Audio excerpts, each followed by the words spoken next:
Welcome back everyone to another video. Today we're going to see how to set up an access point.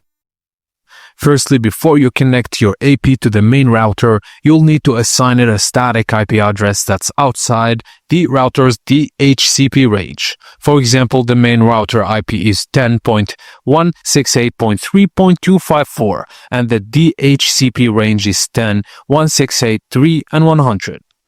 Choose a static IP outside this range, such as from 10.168.3.1 to 10.168.3.99.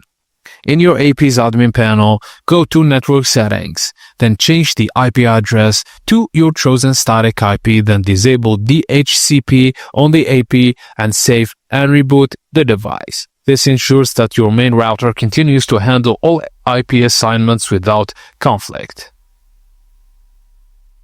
Plug one end of the Ethernet cable into your router's LAN port and plug the other end into the AP's LAN port and power on the AP. If running a cable isn't possible, you can switch to power line adapters. Once your AP is connected, use a laptop or phone to connect to the AP's Wi-Fi network and check the IP address you're getting. It should come from the main router's DHCP range. Test internet access and signal strength. And that's it guys, as simple as that. Thank you for watching and please don't forget to like and subscribe for more tips and tricks like this.